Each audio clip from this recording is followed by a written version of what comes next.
The silence is what gets you first. Out here in the rift, you get used to the sounds of a dying universe, the groan of stressed metal in a derelict freighter's spine, the crackle of a dead star's ghost on the comms, the steady, metronomic hiss of your own recycler turning piss and sweat back into something drinkable. Space is never truly quiet, but the Silenti, they brought the real silence with them. They didn't arrive with the roar of engines or the scream of plasma. They came like a held breath, and where they passed, everything else just stopped. We didn't call them the Silenti. Not at first. We didn't have a name for them because for the longest time, we didn't even know they were there. We just knew that colonies were blinking out. One cycle. A settlement like Kepler's Folly on the edge of the dust cloud is broadcasting harvest reports and squabbling over water rights. The next, it's just gone.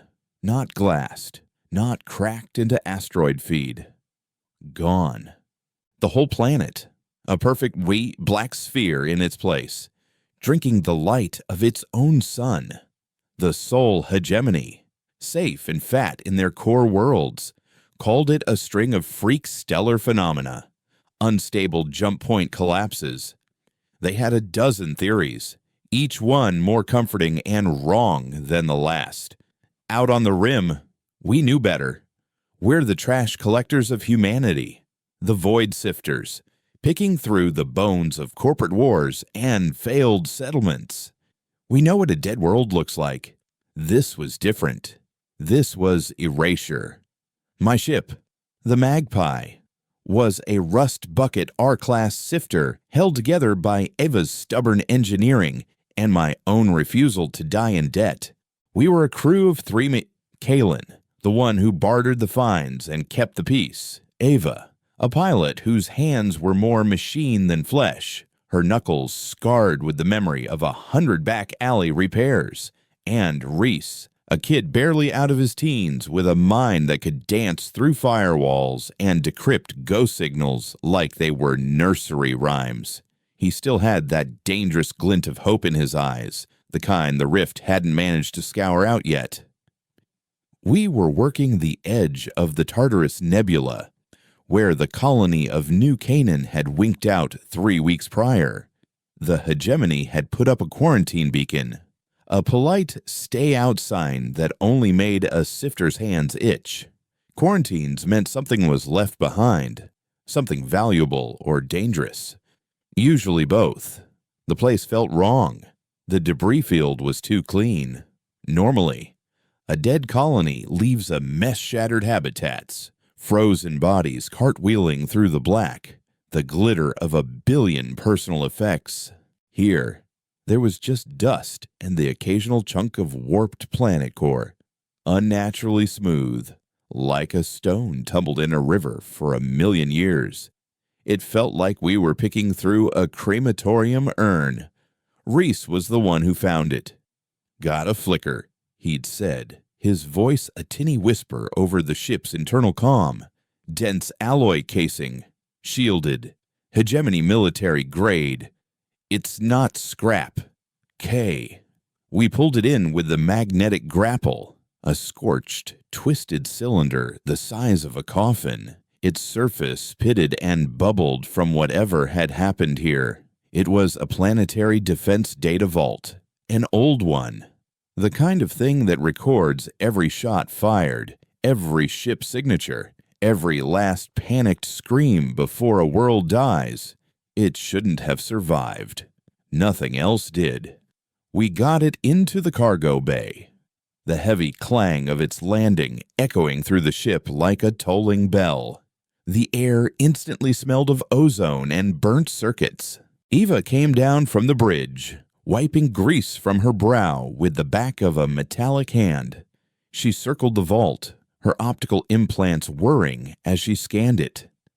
"Whatever hit this place? It wasn't a corporate fleet," she grumbled, her voice a low rasp of static and gravel. "Plasma scoring is weird. inconsistent. It's like it was heated from the inside out. Reese was already hooking up his interface, his fingers flying across a holographic console. The outer layers are fried, but the core is isolated. It's still drawing phantom power from its internal battery. Barely a whisper, but it's there. He looked at me, his young face tight with a mix of fear and excitement. I can get in, but it's locked down with military-grade encryption. If I trip the wrong wire, it'll wipe itself clean. The Sifter's creed is simple. You don't ask. You take. Information was just another form of salvage, and the last moments of New Canaan could be worth a lifetime of credits on the black market. Do it, I said. But do it quiet. No broad-spectrum pings. I don't want the Hegemony Patrol stumbling on us while we're cracking their safe.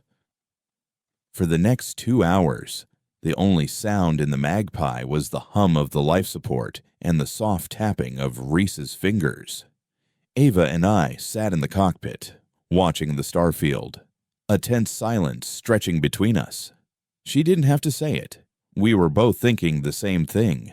This felt less like a score and more like robbing a grave. Then, it happened.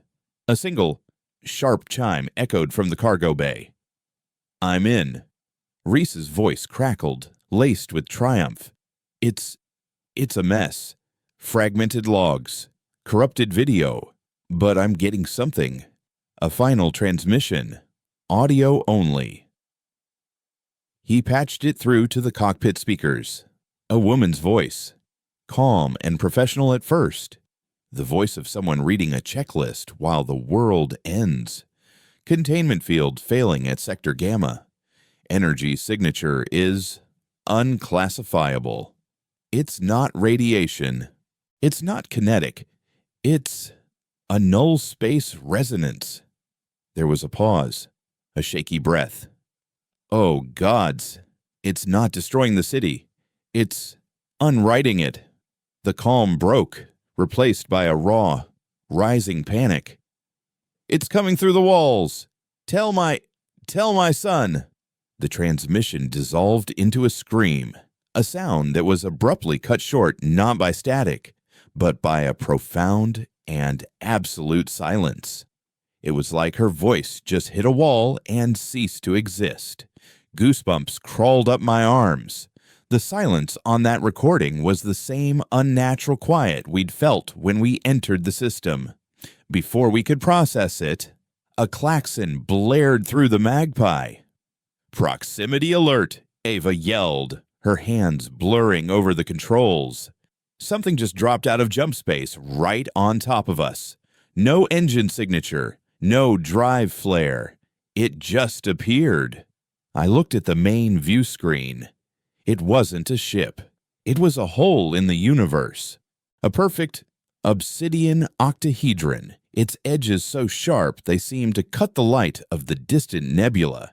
It made no sound. It reflected no light. It just hung there, a monument to nothingness. And its presence was a physical weight, a pressure in my skull. Reese, disconnect. Get that thing offline now, I shouted into the comm. Too late, he yelled back, his voice strained. When I opened the core, it sent out a handshake protocol, a tiny little ping. It wasn't talking to us. K. It was talking to them. The space around the octahedron began to warp. The clean debris field we'd been sifting through started to fray. A large chunk of planet core, the size of a small moon, didn't explode. It just dissolved, its edges blurring into non-existence like a watercolor painting left in the rain.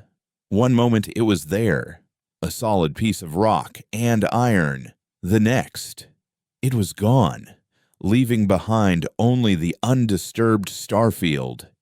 Ava wrestled with the controls, her face a mask of grim concentration. Shields are flickering. It's not attacking us. It's unmaking the space we're in. The laws of physics are getting thin out here. The magpie groaned, a deep, resonant shudder that vibrated up through the deck plates and into my bones. Red lights flashed across the console, hull integrity dropping, inertial dampeners failing. "It's hurting us!"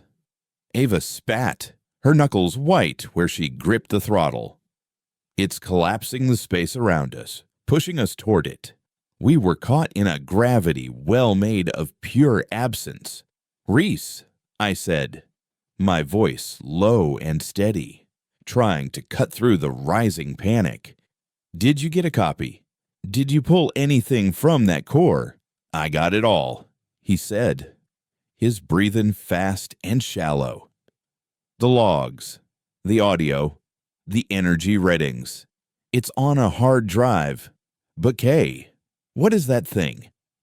"That," I said, watching the impossible ship grow on the screen, "is why New Canaan is gone. There was no fighting it. You can't shoot a hole in the world. You can only run." "Eva," I said, "get us out of here. I don't care how. Break the ship if you have to." She didn't need to be told twice.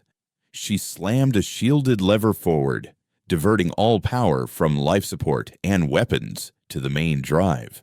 The lights flickered and died, plunging us into the red glow of emergency lighting.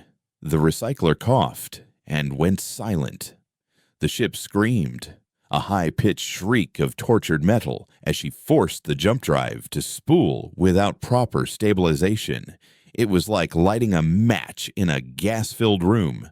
For a heart-stopping second, the ship bucked and twisted, threatening to tear itself apart. Through the viewport, I saw the octahedron expand, the void reaching for us. Then, with a lurch that threw me against my restraints, the familiar, nauseating vertigo of jump space enveloped us. The stars smeared into streaks of blue and white. We were out. We were alive. But we weren't safe.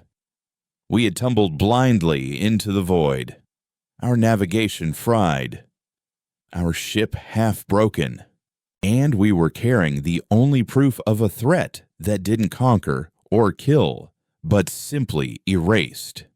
We had looked into the silence, and the silence had looked back. In the flickering red light of the cockpit, I saw my reflection in the dark glass, and the face staring back was no longer that of a sifter looking for a score. It was the face of a man who knew a secret that could get the whole of humanity erased from existence. And now, we were the only ones who could tell them. The silence was coming for everyone, and we were already running out of time.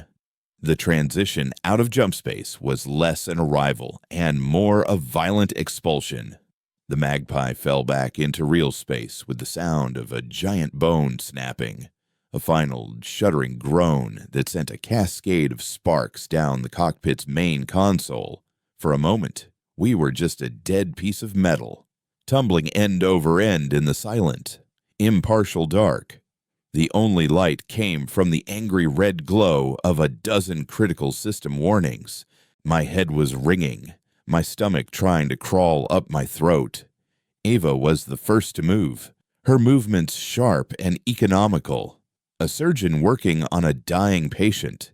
A flick of a switch here, a slammed breaker there. One by one, the emergency lights flickered on, casting long, dancing shadows across the cramped bridge. "Status," I managed to rasp, unbuckling myself from the command chair. My muscles ached in protest. "Statuses were screwed, but we're breathing." She shot back, her voice tight. "The jump coil is cracked. We blew 3 primary conduits, and the nav computer had a complete meltdown. We're about as lost as a soul can get. On the bright side, the hull is mostly intact, and life support is rebooting." She ran a diagnostic, her good eye scanning the results while her implant whirred, cross-referencing schematics only she could see. We're bleeding atmosphere from a microfracture in the aft cargo bay, but the internal seals are holding. We're not going to die in the next 5 minutes. It was the most optimistic thing she'd said all day. I made my way down to the cargo bay, my mag boots clanking heavily on the deck plating. The air was thin and cold, the smell of ozone still sharp. Reese was on his hands and knees, throwing up into a waste receptacle. The kid didn't have his void legs yet, and a rough jump was always hard on him. He wiped his mouth with the back of his sleeve, looking pale and shaken. The data vault sat in the middle of the room, a silent, dark monolith that seemed to absorb the emergency lighting. In his other hand, Reese clutched a small, silver hard drive. He held it up, his knuckles white. "I got it. Kay, I got everything." He looked from the drive to the vault and then back to me, his eyes wide with a terror that went deeper than a bad jump. What it was doing, the resonance, it wasn't just erasing matter. It was erasing information. The logs show the planet's own quantum data signature degrading before the physical structures did. It wasn't just destroying New Canaan. It was making it so it never was. I felt a chill that had nothing to do with the leaking atmosphere. Unwriting a planet, erasing it from the ledger of history.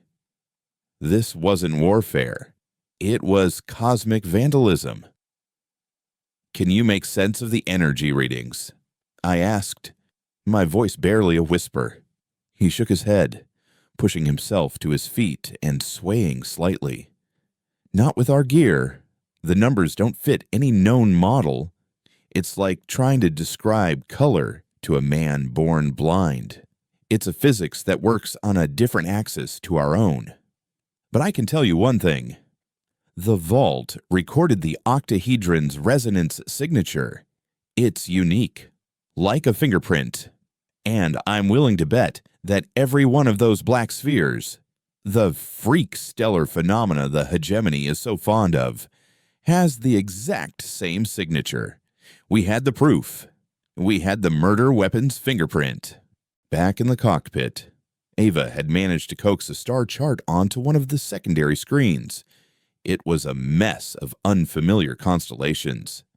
"Managed to get a fix off a couple of pulsars," she said without looking up from her console.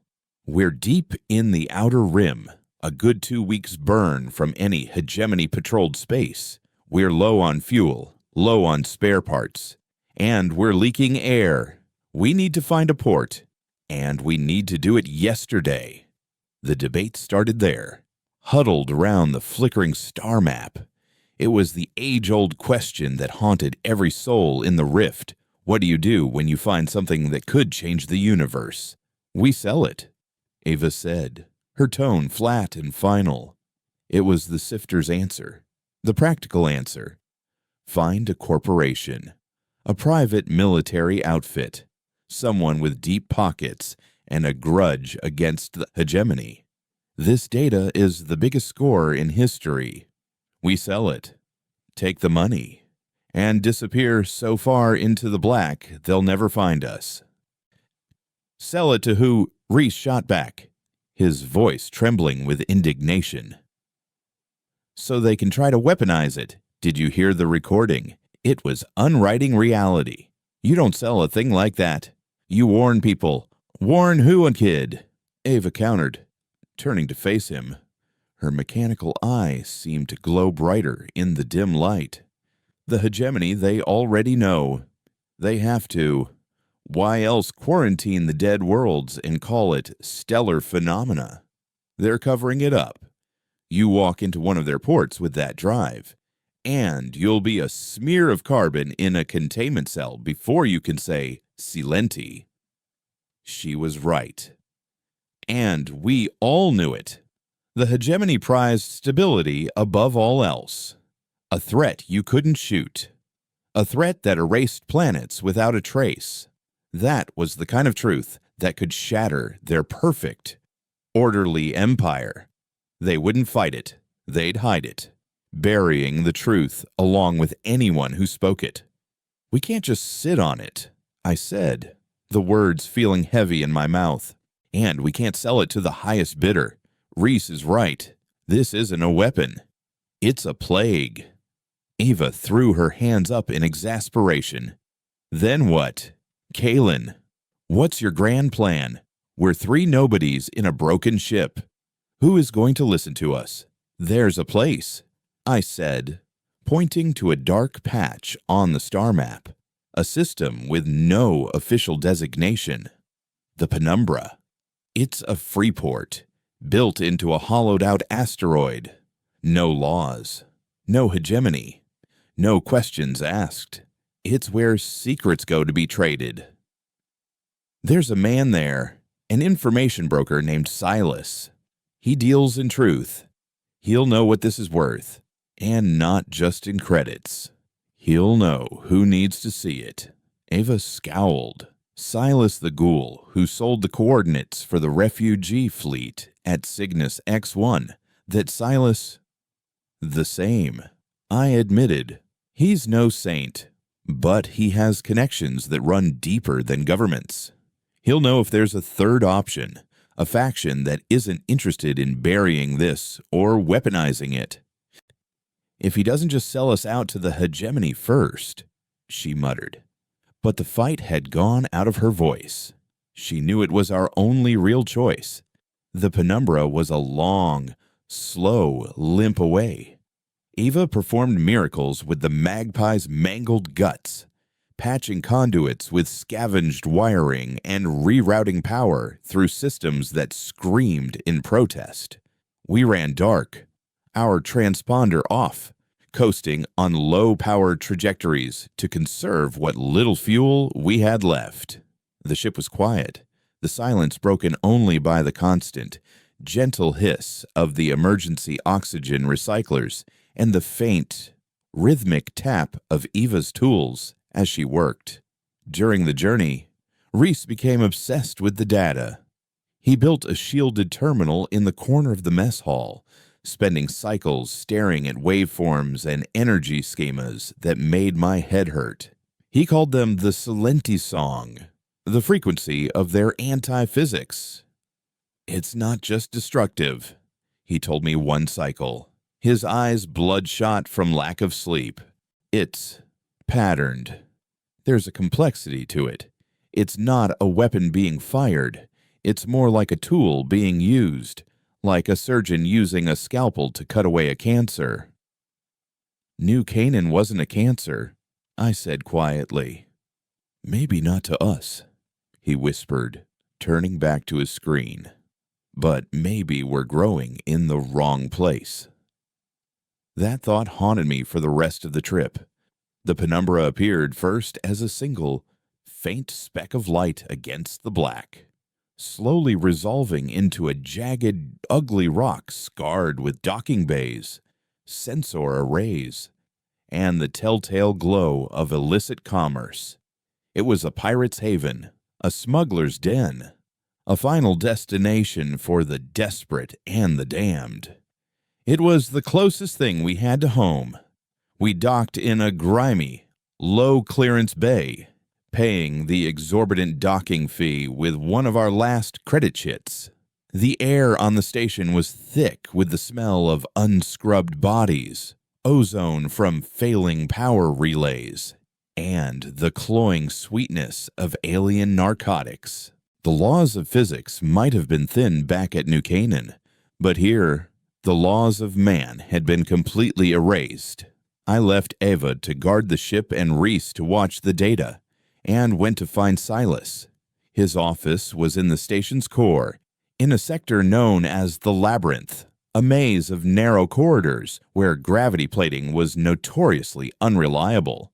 Silas's place was marked only by a faded, stylized eye painted on a reinforced steel door.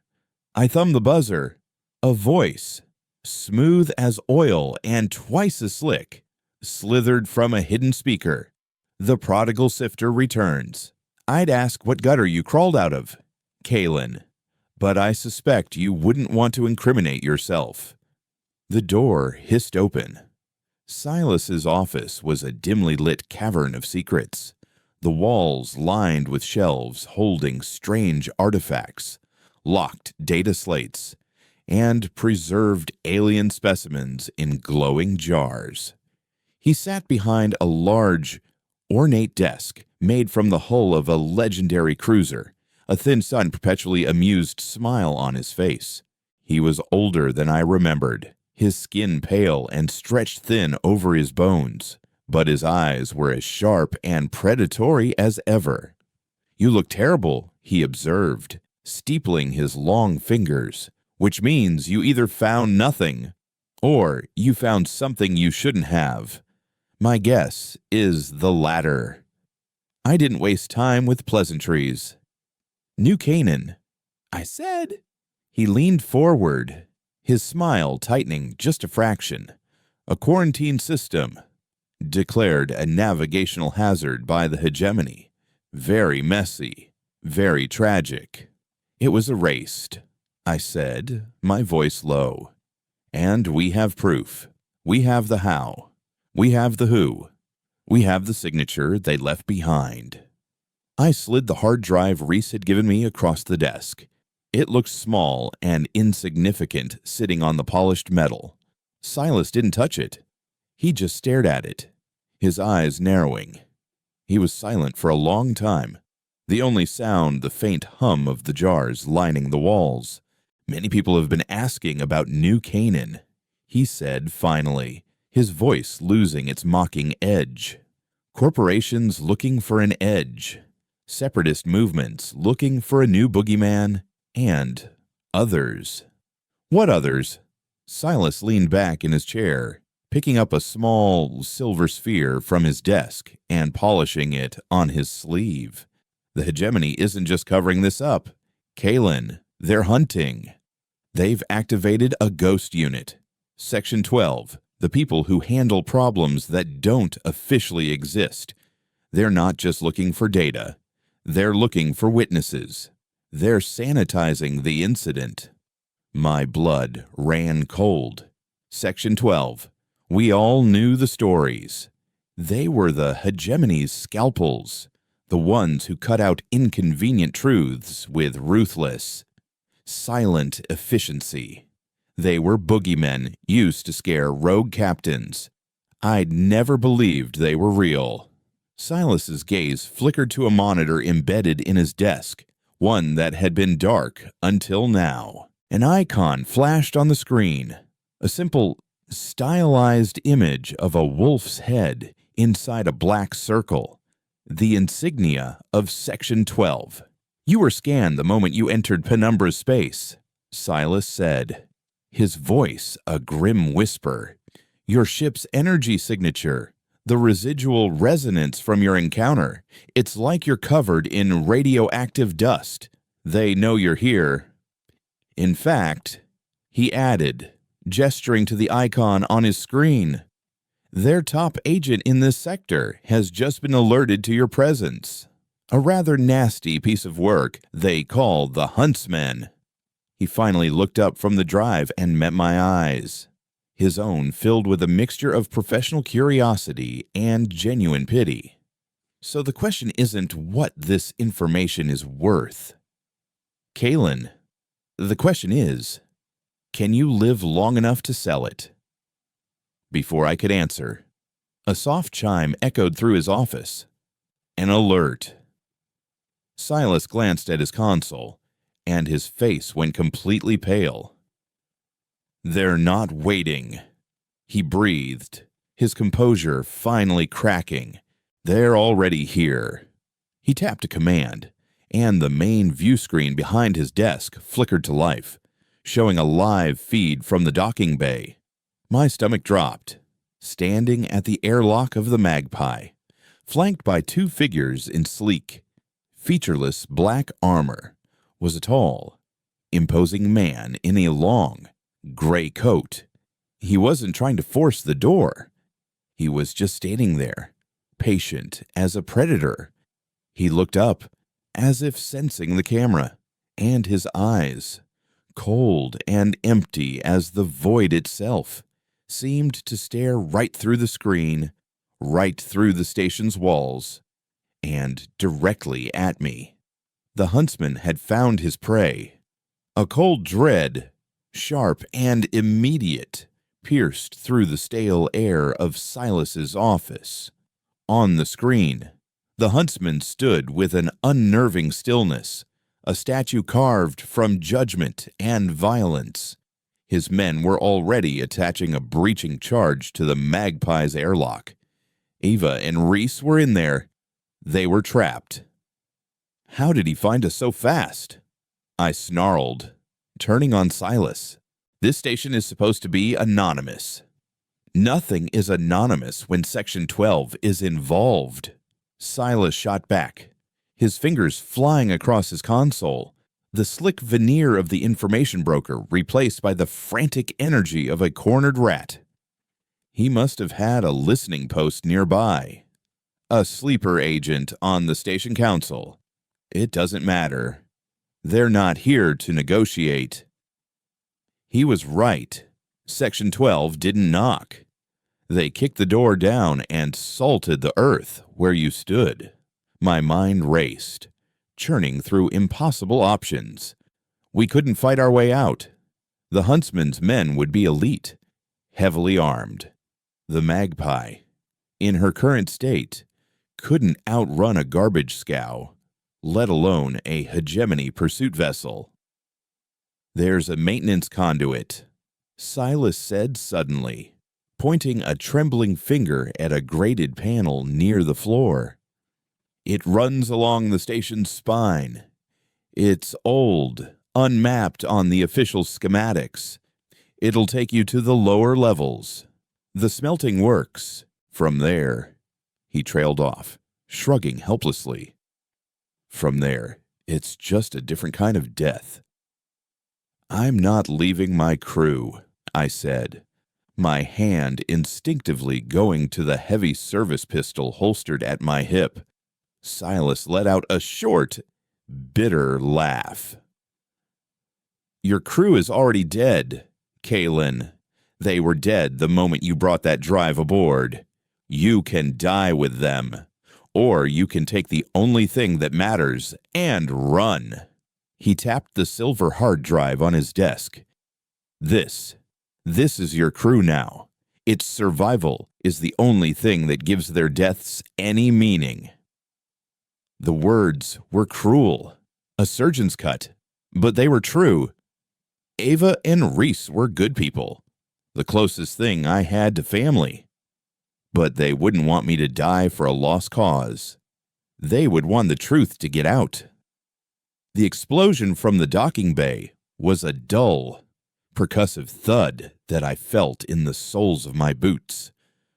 On the screen, the Magpie's airlock blew inward in a shower of sparks and metal. The huntsman and his men moved in, disappearing into the guts of my ship. My ship. My home. A wave of nauseating fury washed over me. I grabbed the hard drive. If I make it out of this, I said, my voice a low growl, you and I are going to have a conversation about the price of your information. I look forward to it, Silas said. Without a trace of sincerity, he pressed a button under his desk, and the grate on the floor hissed open, revealing a dark, narrow shaft. Go. The smelting works are loud, filthy, an excellent place for a ghost to disappear. I didn't hesitate. I dropped into the shaft, the great ceiling above me, plunging me into darkness. The conduit was tight, thick with the smell of rust and stale, recycled air. I moved as fast as I could, crawling on hands and knees over pipes and cables, the hard drive clutched in my fist. Every sound was magnified in the claustrophobic space, the scrape of my boots, the harsh sound of my own breathing, the frantic, terrified thumping of my heart. I was running blind, guided only by the faint, distant roar of industrial machinery. Behind me, I imagined the huntsman, calm and methodical, his men sweeping through my ship. I pictured them finding the empty cockpit, the still warm engine. Would he be angry, or would he simply note my absence as another variable in his equation of death? The conduit eventually opened into a vast, cavernous space. I was on a high gantry, looking down into the fiery heart of the penumbrous smelting works. Huge crucibles of molten metal moved on automated tracks, pouring rivers of glowing slag into cooling vats. The air was blisteringly hot, filled with the deafening clang of hammers and the hiss of superheated steam. Workers, their faces hidden behind thick, protective masks, moved like phantoms in the hellish glow. It was the perfect chaos Silas had promised. I scrambled down a service ladder, melting into the throng of bodies on the main floor, here, in the underbelly of the station. No one looked twice at a desperate man with grime on his face. Everyone was desperate here. I needed a ship. Any ship. My eyes scanned the cavern, looking for a way out. Most of the smelting works serviced the large, industrial freighters that hauled refined ore. Too big. Too slow. Then I saw it. Tucked away in a small, private hangar carved into the rock wall was a sleek, dark vessel that looked dangerously out of place. It was a courier ship, a Phantom-class infiltrator built for speed and silence. Its hull was matte black, designed to absorb sensor scans. It was the kind of ship a spy or an assassin would fly. It was the kind of ship Section 12 would use. My blood ran cold again. Of course, the huntsman wouldn't have arrived on a standard hegemony cruiser. He would have come in silent, a predator stalking his prey. That ship was my only way out, but it was also a trap. I had no choice. I pulled the collar of my jacket up, trying to shield my face, and began to make my way towards the hangar, moving with the deliberate, unhurried pace of a man who belonged there. The hangar was guarded by two of the huntsman's black armored soldiers. They stood motionless, their rifles held at a low ready, their blank helmets betraying no emotion. Getting past them would be suicide. I ducked behind a stack of cooling ingots, my mind racing. I was a sifter, not a soldier. A direct assault was out of the question. I needed a distraction. My eyes fell on one of the giant, automated cranes that moved the slag crucibles. Its control panel was on a nearby platform, unmanned. An idea, desperate and insane, began to form. It was a long shot, but it was the only shot I had. I waited for a burst of steam from a nearby vent to cover my movement, then darted to the control platform. The panel was complex, a dizzying array of levers and holographic displays. I didn't need to understand it all. I just needed to make it move. I slammed my fist onto the main activation rune. With a deafening groan, the crane shuddered to life. I grabbed the main directional control, a heavy, grease-slicked joystick, and shoved it forward. The massive crane arm, with a crucible of molten slag swinging from its magnetic clamps, began to move, arcing directly over the hangar entrance. The guards reacted instantly, their rifles snapping up, trying to locate the source of the commotion. That was the opening I needed. I didn't try to be elegant. I jammed the controls, overriding the safety protocols. The crane arm bucked and twisted, the magnetic lock on the crucible sputtering. Alarms blared across the smelting works. The crucible, holding tons of white-hot liquid metal, tilted precariously. Then it fell. It was like a small sun crashing to the floor. The crucible ruptured on impact, and a wave of molten slag erupted outwards. It wasn't an explosion. It was a tidal wave of incandescent death. The guards were vaporized instantly, their armor offering no protection against the searing heat. Workers screamed and scattered. The entire smelting works descended into panic. Under the cover of the chaos, I ran.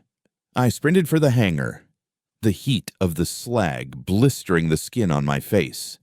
The Phantom-class ship sat there, its boarding ramp half lowered.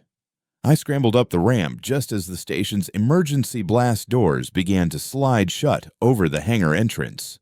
The cockpit was sterile and efficient, a killer's workspace. There were no personal effects, no clutter, just a pilot's chair and a bank of controls that hummed with latent power. I strapped myself in, my hands flying over the console, searching for the ignition sequence. This ship was a generation ahead of the Magpie. Its systems were intuitive, almost seeming to anticipate my commands. The engines whined to life with a sound like a drawn blade. Unauthorized access detected. A calm, female voice announced from the ship's computer, "Locking flight control. Please await identity verification." A cold sweat broke out on my brow. A voice print lock. A biometric scanner. I was trapped. I slammed my fist on the console in frustration. Then I remembered something Reese had told me about hegemony military ships. There was always a back door, a maintenance override code for emergencies. I didn't know the code, but the hard drive in my pocket might. It was a crazy idea. The data on the drive was from a planetary defense vault, not a starship's computer. But it was all military grade, all hegemony. It was possible the encryption used a common root. I jammed the hard drive into the ship's interface port. The computer went silent for a moment. Foreign data source detected. Running security scan. I could almost feel the ship's AI probing the drive, picking at its firewalls. For a tense second, nothing happened. Then, a cascade of text scrolled across the main screen, decrypted command lines, security protocols, system overrides. Reese had done more than just copy the data. He'd cracked the core of hegemony military encryption. The drive wasn't just a recording, it was a skeleton key. Security protocols bypassed. The ship's AI stated, its voice unchanged. Flight controls unlocked. Welcome, Administrator. Administrator. It seemed Reese's hack had done more than just unlock the doors. It had given me the keys to the kingdom. I didn't waste a second. I grabbed the controls and pushed the throttle forward. The Phantom surged out of the hangar, slipping through the blast doors just as they sealed shut. I was out of the smelting works, but I was still inside the station. I needed to get to a launch bay. I brought up the station schematics on the nav computer. The main launch bays were on the opposite side of the penumbra. Getting there would mean navigating a maze of service tunnels and freighter traffic. Warning. The ship's AI announced. Internal comm traffic indicates a station-wide lockdown. All launch bays are sealed. An Omega-level threat has been identified. Designation Kalen. My face. My name. The huntsman wasn't just hunting me.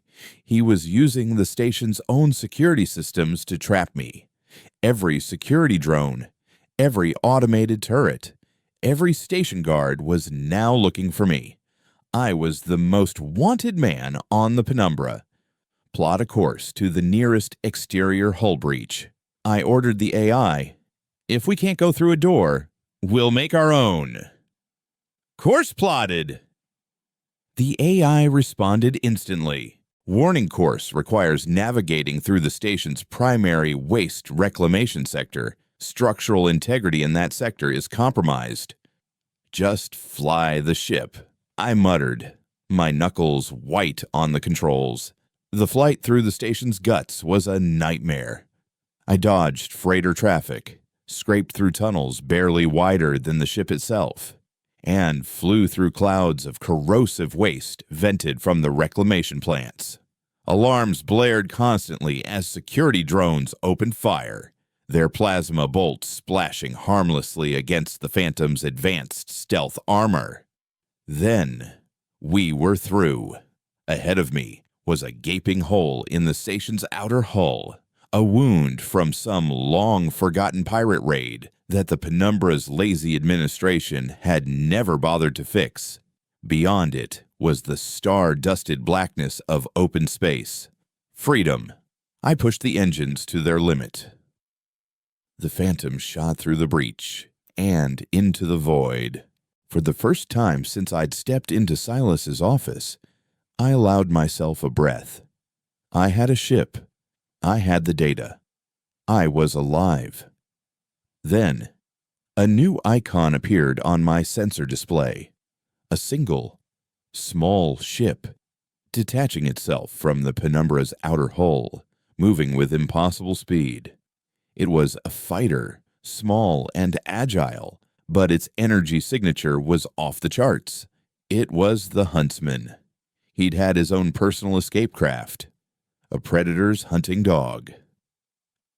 "Proximity alert," the ship's AI said, its voice still infuriatingly calm. "Enemy vessel has achieved weapons lock." A red light flashed on my console. Missile lock. The Huntsman wasn't trying to capture me. He was trying to finish the job. He was going to turn me, this ship, and the truth about the Silenti into a cloud of scattered atoms. My escape was over. The hunt had just begun. The Huntsman's fighter was a thing of brutal efficiency. It was a shard of obsidian, all sharp angles and weapon emplacements, and it moved with a predator's lethal grace. The missile lock warning screamed through the cockpit, a high-pitched digital shriek that vibrated in my teeth. Instinct took over. I jammed the controls hard to port, sending the Phantom into a gut-wrenching spiral. A trio of plasma-tipped missiles streaked past, so close I could feel the heat wash buffet the ship. Evasive maneuvers. The ship's AI stated, a masterpiece of understatement. Shields holding at 92%. "Deploy countermeasures," I yelled, my eyes darting between the viewport and the tactical display. "And find me a place to hide.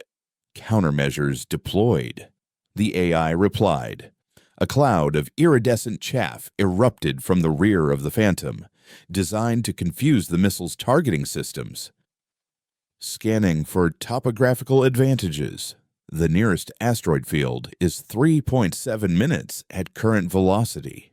Probability of reaching it without sustaining critical damage is 12%. 12%. I'd taken worse odds for a salvage contract. The Huntsman was relentless. He wasn't firing wildly. Each shot was precise, aimed at my engines, my flight controls. He wasn't trying to obliterate me. Not yet. He was trying to cripple me, to wound his prey, so he could move in for the kill. He was toying with me. Another volley of plasma bolts stitched across my shields, and the ship shuddered violently. Shields at 74%. The AI reported, minor hull damage sustained on the dorsal array. "Is there anything on this ship that shoots back?" I growled, wrestling with the controls. "This vessel is equipped with twin forward-facing particle cannons and an EM pulse generator," the AI said. "However, the enemy vessel's shields are military grade, and our weapons are primarily designed for disabling unshielded targets." A spy's ship, not a soldier's. It was designed to run, not to fight. But running wasn't an option. The Huntsman was faster, more agile. I had to change the rules of the game. "Bring us around," I commanded, gritting my teeth. "Target his engines." Executing command. The AI said, a hint of something that might have been surprise in its synthesized voice. Warning, this action is tactically inadvisable. The Phantom banked hard, its inertial dampeners groaning as it swung to face my pursuer. For a second, the huntsman seemed to hesitate, surprised by my aggression. It was the only opening I was going to get.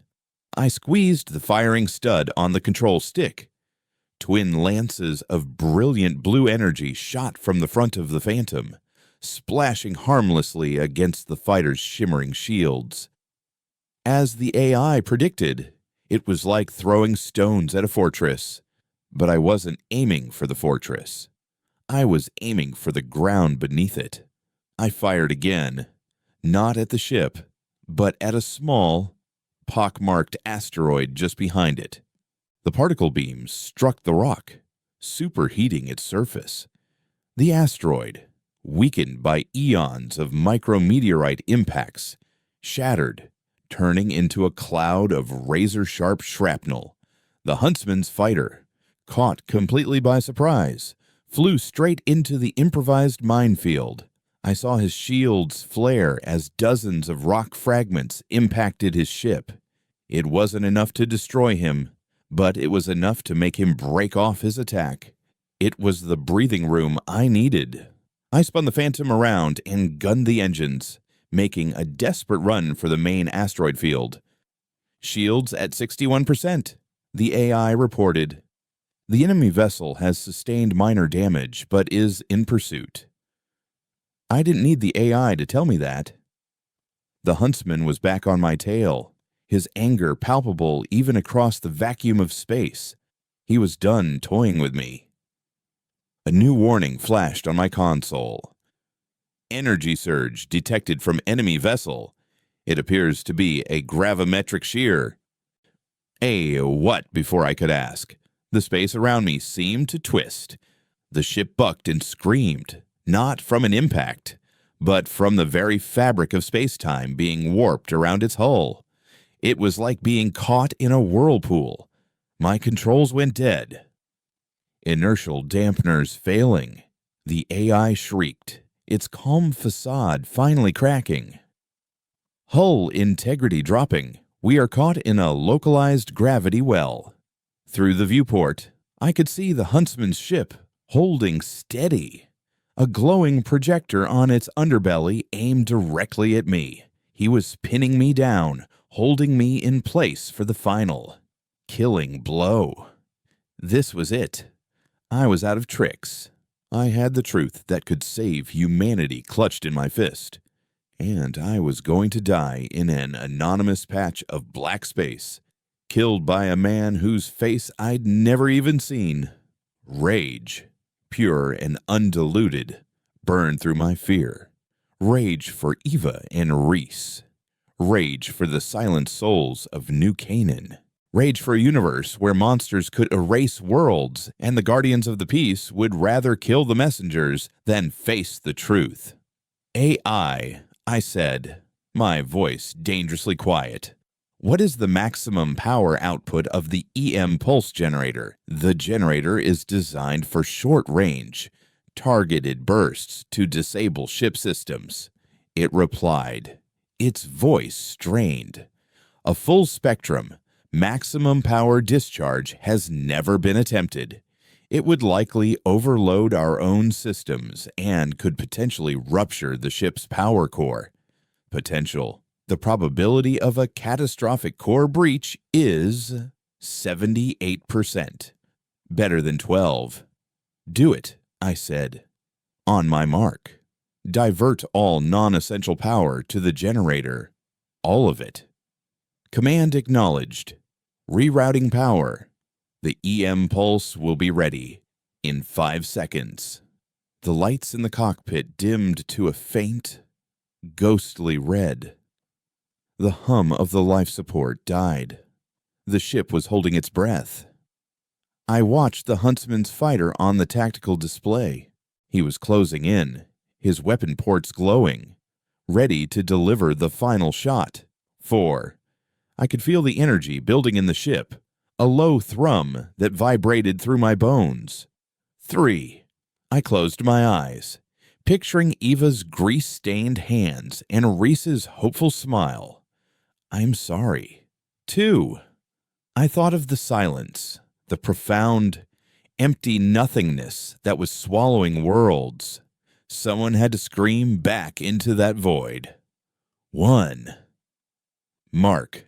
The world went white. It wasn't a sound. It was a feeling.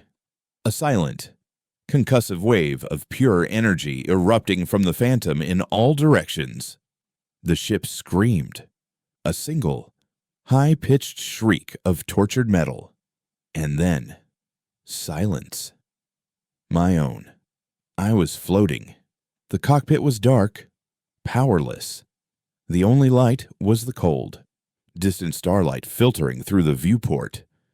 My head was ringing, my vision blurry.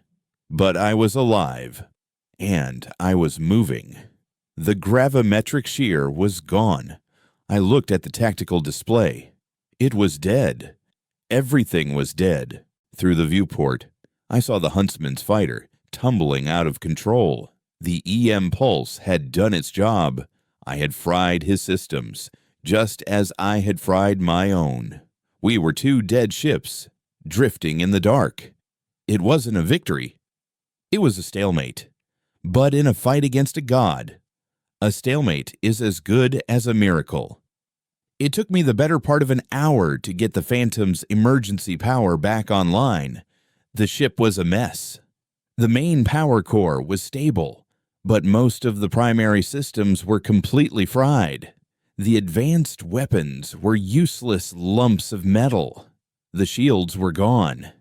Even the AI was offline, its core programming hopefully just rebooting from the massive energy surge. But the engines were on a separate shielded circuit with some creative rewiring, cannibalizing parts from the weapon systems. I thought I could get them running again. As I worked, my hands slick with sweat. A light flickered on the long-range comms panel. It was a distress beacon, faint but unmistakable, and it was coming from the Huntsman ship. The signal was on a hegemony military frequency, but it wasn't a standard SOS. It was a Priority 1 alert, the kind reserved for agents in deep cover. A come and get me now call to the highest levels of Section 12. He was calling for backup. I had maybe an hour, 2 at most, before this patch of space was swarming with hegemony ghost ships. I had to get my engines online and run. As I stripped a power conduit from the particle cannon, I saw something on the Huntsman ship. A flicker of movement. A figure in a slim, armored spacesuit was exiting the fighter's emergency airlock. He was using a magnetic grapple to pull himself across the void, moving from his ship to mine. He was coming for me. The Huntsman wasn't waiting for backup. He was going to finish this himself. Man to man. I dropped the conduit and scrambled for my service pistol. It felt heavy and useless in my hand. I was no match for a Section 12 agent in hand-to-hand combat. He would be a genetically engineered, cybernetically enhanced killing machine. But this was my ship now, and he wasn't taking it from me. I found a defensible position in the corridor leading to the main airlock, crouching behind a bank of dead server racks. The only light was the beam from my helmet lamp, cutting a nervous path through the darkness. The ship was eerily quiet. The only sound, the faint hiss of the emergency life support and the pounding of my own blood in my ears. I waited. It felt like an eternity. Then I heard it. A soft, metallic clang as his mag boots made contact with the outer hull. Another clang. Closer this time. He was at the airlock. I raised my pistol, my hands shaking. There was a hiss of equalizing pressure, and the inner airlock door slid open. A figure stood silhouetted against the starlight, tall and imposing. He took a step into the corridor.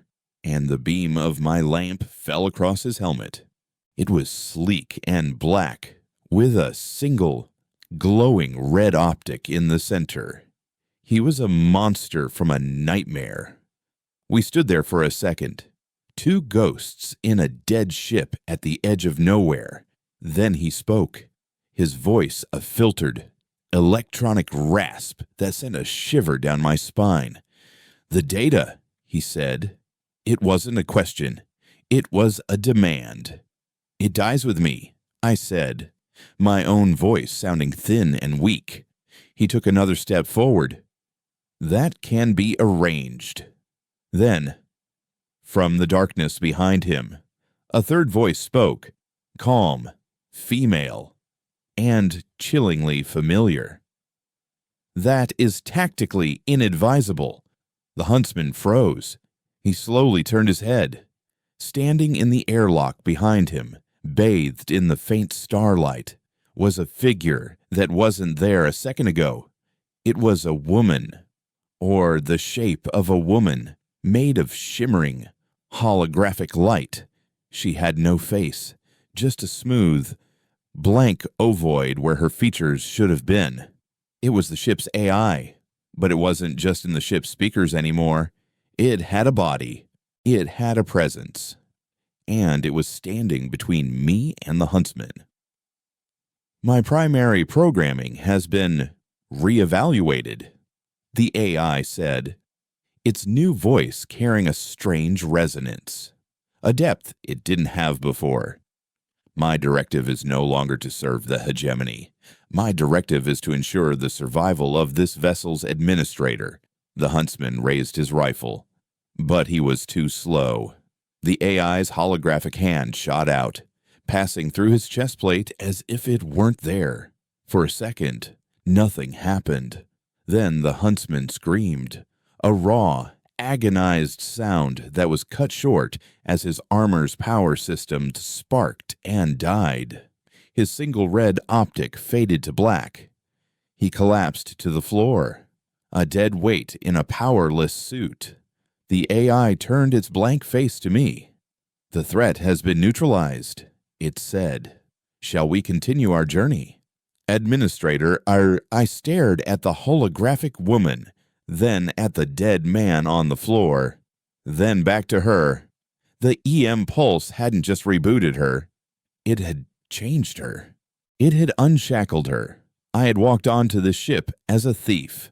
I had become its pilot, and now, it seemed, I was its god.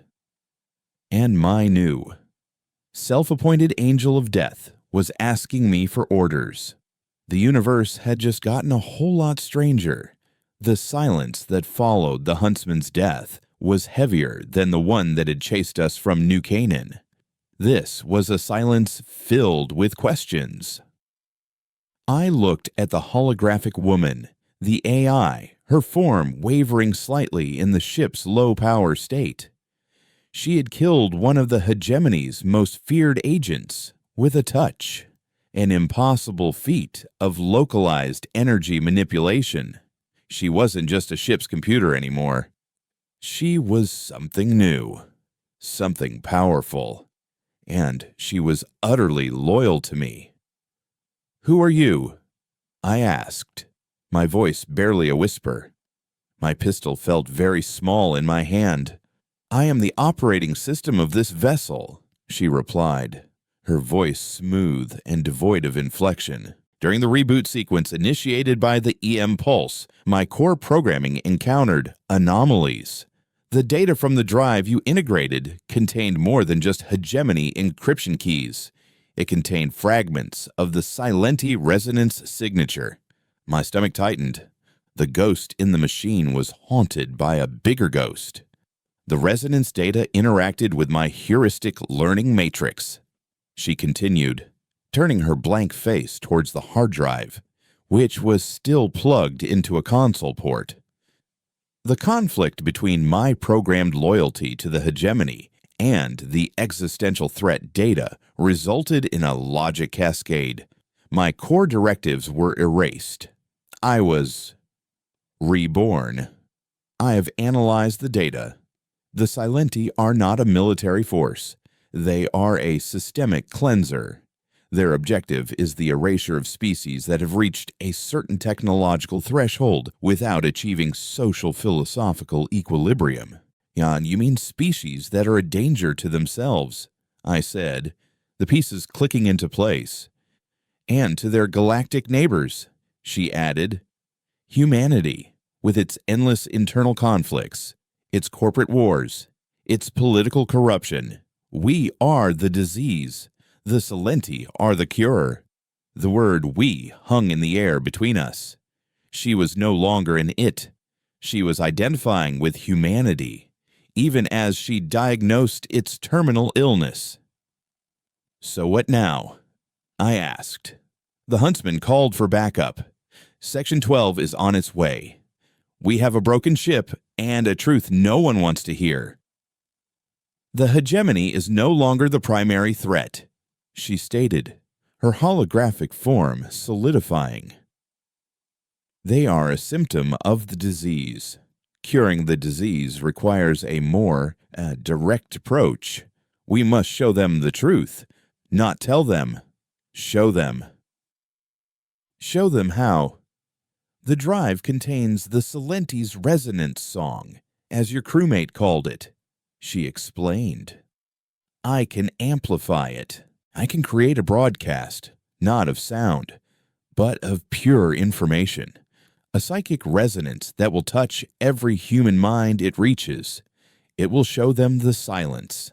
It will make them feel the erasure of New Canaan. They will see the abyss that is coming for them. Fear is the only catalyst for true change. It was a terrifying idea. A wave of manufactured existential dread broadcast across the entire human sphere. It was psychic warfare on a species-wide scale. It was insane. It was also the only plan that had a chance of working. To do it, I need a bigger amplifier, she said. Much bigger. I need to interface with a planetary-scale communications array. The largest in the sector is on Cygnus X1. I stared at her, dumbfounded. Cygnus X1, the hegemony's primary fleet command for the Outer Rim, the most heavily defended military installation in this half of the galaxy. The place Silas had called the site of a refugee fleet massacre. That's a suicide run, I said flatly. The probability of success is low, she conceded, but the probability of humanity's survival without this action is 0. She was right. The sifter in me, the man who calculated odds for a living, knew she was right. Going to Cygnus X1 was a fool's errand, but it was the only errand left. We spent the next 2 cycles turning the Phantom from a broken-down wreck into a ghost. With the AI's help, I bypassed fried systems and jury-rigged new ones. She guided my hands, her perfect knowledge of the ship's architecture allowing us to perform repairs that should have taken a fully equipped shipyard weeks. We used the huntsman's suit and ship for parts. A final insult to the man who had hunted us. We didn't talk much. We worked. A strange partnership was forged in the silence of space between the last angry man in the universe and the newborn machine god who had chosen him as her prophet. As we worked, she told me her name. She had chosen one for herself from the corrupted data fragments on the drive. Cassandra, she'd said, the prophetess who was cursed to tell the truth, but never be believed. The irony was not lost on me. By the time we were ready, the Phantom was barely space-worthy, but she was fast, and she was quiet.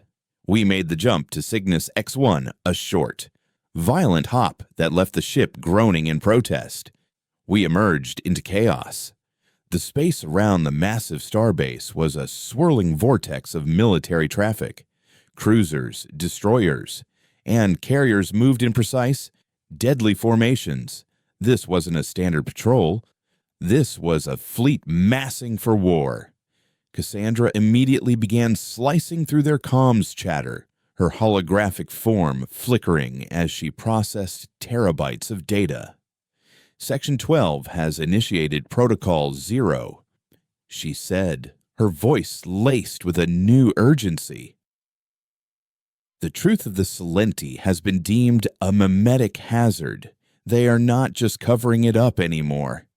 They are preparing to sterilize the entire outer rim, every colony, every station, every ship that might have come into contact with the anomaly.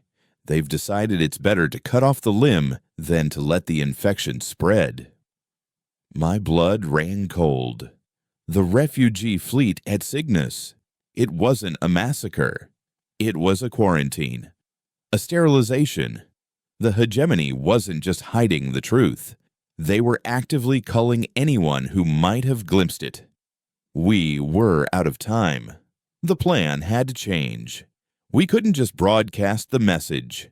We had to do it from the heart of their command structure, from the starbase itself. "Get us in," I said to Cassandra, my voice hard as steel. "Find me a way in." She found it. A maintenance corridor for waste disposal drones. Barely 2 meters wide, shielded from the base's primary sensors. It was another insane gamble, flying a starship through a garbage chute, but it was our only path. The journey through the corridor was the most terrifying flight of my life. I flew manually, my hands gripping the control, my knuckles white. The Phantom's hull scraped against the sides of the tunnel, sending showers of sparks past the viewport. Cassandra was my co-pilot, calling out clearances in centimeters, her calm voice a steady anchor in the storm of my fear. We emerged into a vast, cavernous docking bay, a place where the station's automated garbage scows came to offload their refuse. We had made it inside the beast. Now we had to get to its brain, the central comms tower, leaving Cassandra to interface with the ship and the station's network. I put on the huntsman's armor. It felt strange, wearing the skin of my enemy, but it was my only camouflage, with the helmet on, its red optic glowing. I was just another faceless agent of the hegemony. I made my way through the station, my heart pounding with every step. I walked with a purpose I did not feel, nodding at soldiers who averted their eyes from the feared insignia of Section 12 on my shoulder. Cassandra was in my ear, feeding me directions, disabling security cameras, and unlocking doors just seconds before I reached them.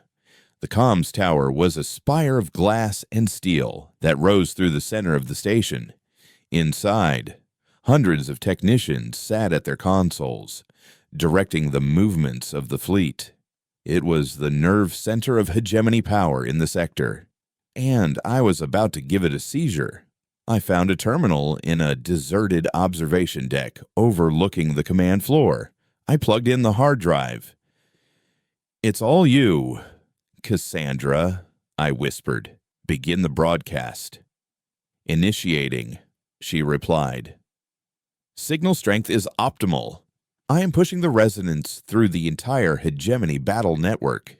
Every ship, every station, every soldier with a neural implant. They will all hear the song." For a moment, nothing happened. The technicians on the floor below continued their work, their faces bathed in the glow of their screens.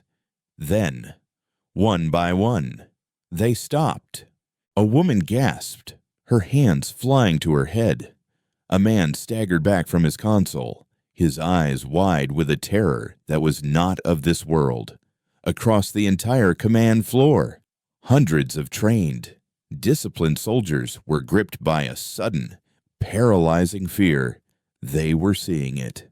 They were seeing the black octahedron. They were feeling the silence of New Canaan. They were feeling the cold, empty truth of the abyss.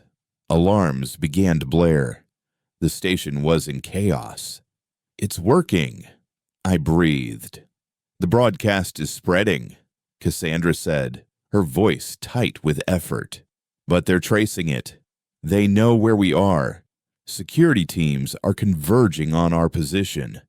We have 30 seconds before they breach the door." I looked at the chaos on the floor below. I had wanted to warn them, to wake them up. But all I had done was sow panic and fear. "Was this the right way, Cassandra?" I said, a thought crystallizing in my mind, born of desperation and a final, flickering ember of hope. "The Silenti. You said they cleanse species that are a danger to themselves. What if we were no longer a danger? The proposition is illogical," she replied. "Humanity's core nature is conflict. But what if they saw us unite? What if they saw us fighting a common enemy? Not each other." I looked at the fleet display, at the dozens of hegemony warships surrounding the station. The Silenti erase information. What if we give them so much new information? So much noise that it chokes them. We can't fight the silence. But maybe we can outscream it. It was the most sifter-like idea I'd ever had. "If you can't crack the safe, blow the whole damn wall. Patch me through to the fleet-wide comm," I said. "Every ship. Open channel. Channel open. Administrator." The door to the observation deck exploded inward. Black-armored Section 12 soldiers poured into the room, their rifles raised. I ignored them. I took a deep breath, and I spoke. "This is not Kalen," I said, my voice, amplified by the huntsman's helmet, booming across the comm network of the entire fleet. "I am administrator of the vessel Cassandra. The mimetic hazard you have been warned about is real, but it is not the truth. It is the silence that follows the truth." I looked at the lead soldier, his red optic burning into me. "The hegemony has lied to you. They have committed genocide to hide their fear. But the enemy is not me. It is not the truth. The enemy is the silence that is coming for us all." I pointed to the fleet display. "Look at your screens. A new contact is entering the system. On every screen in the command center, on every bridge of every ship in the fleet, a new icon appeared. A single, black octahedron. It had dropped out of jump space right on top of them. Cassandra hadn't just broadcast the warning. She had broadcast a dinner bell. She had called them here. "You have a choice." My voice boomed. "You can follow the orders of the cowards who sent you here to die in the dark. Or you can fight. Fight for your homes. Fight for your families. Fight for a universe that has sound in it." The lead soldier hesitated, his rifle wavering. He looked from me to the terrifying image of the Silenti ship on his HUD. He had felt the truth of the broadcast. He knew what that ship was capable of. The silence was no longer a story. It was here, and it was hungry. He lowered his rifle. Then, across the comm, a single voice broke the terrified silence. The captain of the Aegis, the fleet's flagship. "All vessels," he said, his voice ringing with a newfound, desperate resolve. "Target the anomaly. Fire everything." The universe erupted in light. The entire hegemony fleet, a weapon designed to enforce order through fear, turned as one and unleashed its full, terrible fury on the silence. I stood in the observation deck, watching the impossible battle unfold. We were throwing our rage, our fear, our entire violent history at a hole in the universe. We would probably lose, but we would not go quietly. In my helmet, Cassandra's voice was a soft whisper. "The probability of our survival has just increased to 17%. I smiled. I'd take those odds any day. The age of the sifter was over. The age of the screamer had just begun. And we were going to be very, Very loud.